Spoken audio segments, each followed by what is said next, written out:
कार्यक्रम के प्रायोजक हैं छयांग healthcare India private limited.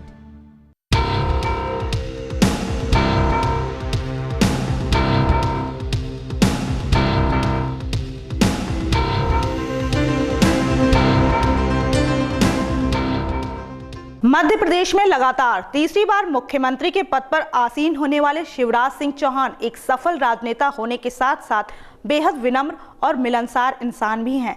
Shivraj Singh Chauhan Bharatiya Janata party के वरिष्ठ नेता एवं राष्ट्रीय स्वयंसेवक संघ के समर्पित कार्यकर्ता हैं।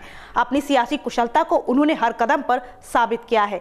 इसी की बदौलत एमपी की जनता ने शिवराज को तीसरी बार सूबे की कमान सौंपी है। नमस्कार, मैं हूं गायत्री गुप्ता, लेकर हाजिर हूं एक बार फिर से अपना विशेष प्रोग्राम पब्लिक फेस। इस प्रोग्राम में आज हम बात करेंगे मध्य प्रदेश के मुख्यमंत्री शिवराज सिंह चौहान के बारे में। वैसे शिवराज में सियासी पैतरे तभी नजर आने लगे थे जब आपातकाल का विरोध करने पर उन्हें जेल की सलाखों के पीछे जाना पड़ा।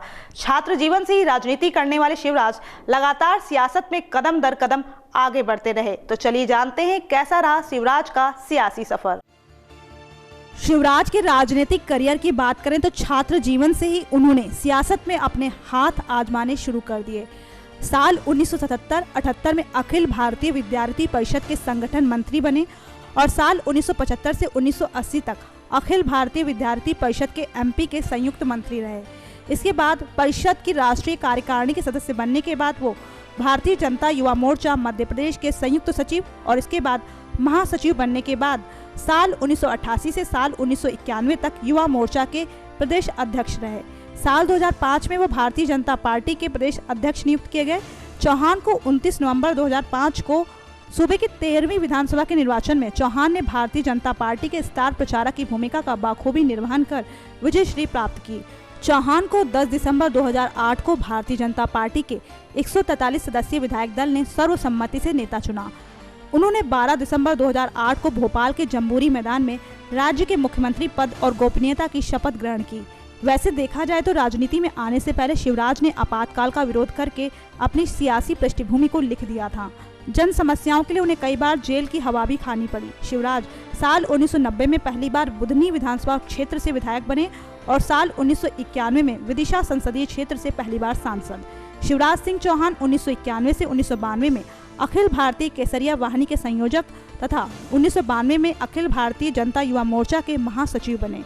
इसके बाद वो साल 1992 से 1996 तक संसाधन विकास मंत्रालय की परामर्श देने वाली समिति, फिर वो श्रम और कल्याण समिति तथा हिंदी सलाहकार समिति के सदस्य रहे।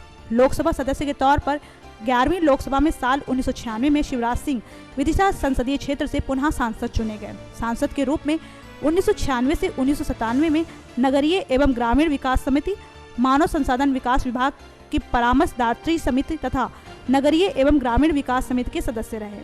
साल 1998 में तीसरी बार 12वीं लोकसभा के लिए सांसद चुने गए। वो 1998 से 1999 में प्राकलन समिति के सदस्य रहे।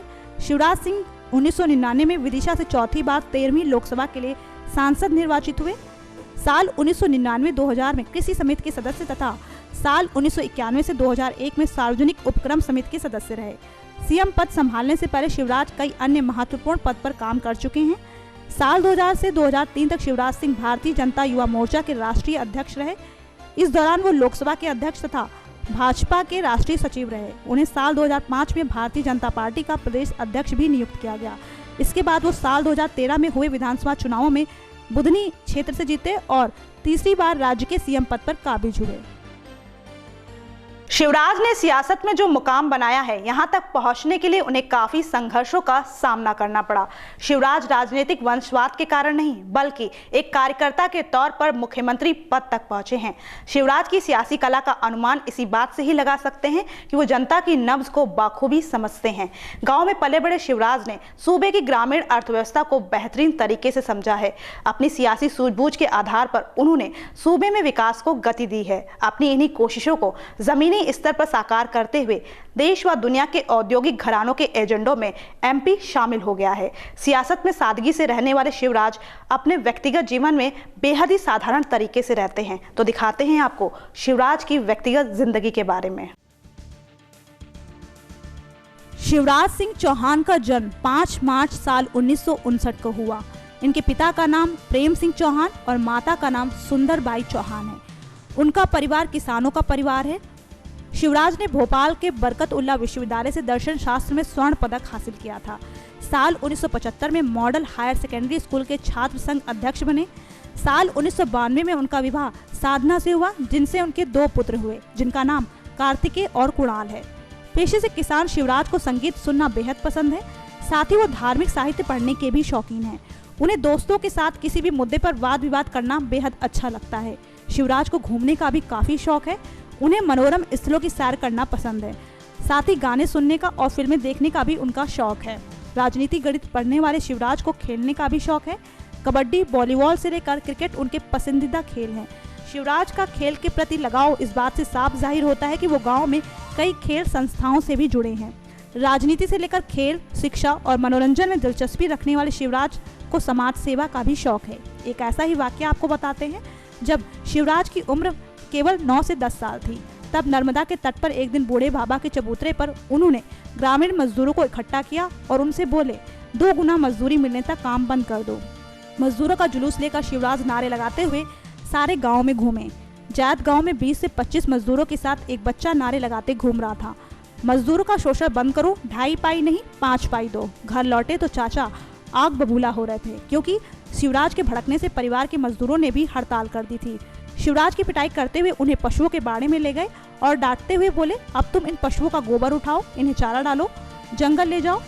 शिवराज ने ये सारे काम पूरी लगन से किए और मजदूरों को तब तक काम पर नहीं आने दिया जब तक सारे गांव ने उनकी मजदूरी नहीं बढ़ा दी। छात्र हितों और समस्याओं के लिए लगातार संघर्ष करते हुए एक प्रखर छात्र नेता भी बनने लगे। धारदार और धारा प्रवाह भाषण के बल पर उनकी लोकप्रियता भी बढ़ी। शिवराज अपनी व्यक्तिगत जिंदगी को बड़े ही जिंदादिली और बेबाकी के साथ जीते हैं। सूबे में अपने कार्यों के बलबूते आज वो सियासत के मठाधीशों के बीच अपनी एक पैठ बना चुके हैं। अपने अनुभव और कार्यशैली के आधार पर शिवराज एक सीएम के तौर पर खुद को साबित करने में कोई कोर कसर नहीं छोड़ रहे हैं। लेकिन सियासत है तो विवाद होना भी लाजमी है। शिवराज के साथ भी विवाद जुड़ते रहते हैं, चाहे बात हो घोटालों की या फिर अपने बड़बोले बयानों को लेकर। उनके कार्यकाल के दौरान राज्य में व्यापक घोटाला सामने आया, इसमें उनके कई मंत्रियों के नाम सामने आए। इस घोटाले ने शिवराज की छवि को भी धूमिल किया। तो चलिए नजर डालते हैं शिवराज से जुड़े विवादों और बयानों के बारे में। कांग्रेस महासचिव दिग्विजय सिंह ने मुख्यमंत्री शिवराज सिंह पर वोट के बदले लालच देने का आरोप लगाया। अपने फेसबुक अकाउंट पर उन्होंने एक ऑडियो क्लिप जारी की। ऑडियो क्लिप में आवाज को शिवराज सिंह चौहान की आवाज होने का दावा किया गया। बता दें, ये वीडियो तब सामने आया जब मंदसौर के गरोठ विधानसभा में उपचुनाव हो रहे थे। किसी राजनेता के लिए लगातार 3 बार एक सूबे का मुख्यमंत्री बनना आसान नहीं होता। आसान तो ये भी नहीं है कि इतने लंबे अरसे तक राज्य के उच्च पद पर रहने के बाद भी वो किसी बड़े विवाद से बचे रहे। पिछले साल तक एमपी के मुख्यमंत्री शिवराज सिंह चौहान राजनेताओं की इसी दुर्लभ श्रेणी में गिने जाते थे। लेकिन अपने इस तीसरे कार्यकाल के दौरान उजागर हुए व्यापम भर्ती घोटाले ने अब उन्हें राष्ट्रीय स्तर पर ऐसी सुर्खियां दिलाई हैं कि उनकी छवि को भी जबरदस्त झटका लगा।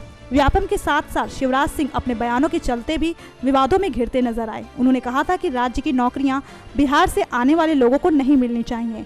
हालांकि बाद में बयान पर हो हल्ला मचने के बाद उन्होंने अपने बयान से पल्ला झाड़ लिया। शिवराज फिर से फंसे आरक्षण के मुद्दे पर अपना बयान देके। जब देश में आरक्षण के मामले पर बहस गरमाई हुई थी, तभी शिवराज ने ऐसा बयान दिया जिसकी वजह से वो एक बार फिर से आलोचनाओं के शिकार हुए। चौहान ने आरक्षण के मामले पर बोलते हुए कहा था कि देश में कोई भी माई का लाल आरक्षण खत्म नहीं कर सकता। उन्होंने दावा किया कि बाबा साहब अम्बेडकर की बदौलत नरेंद्र मोदी देश के प्रधानमंत्री और वो स्वयं एमपी के मुख्यमंत्री बने हैं। ये बहस भारतीय जनता पार्टी की मातृ संगठन संस्था राष्ट्रीय स्वयंसेवक संघ के संचालक डॉक्टर मोहन भागवत के बयान के बाद शुरू हुई थी, जिसमें भागवत ने कहा था कि आरक्षण पर फिर से विचार करने का समय आ गया है।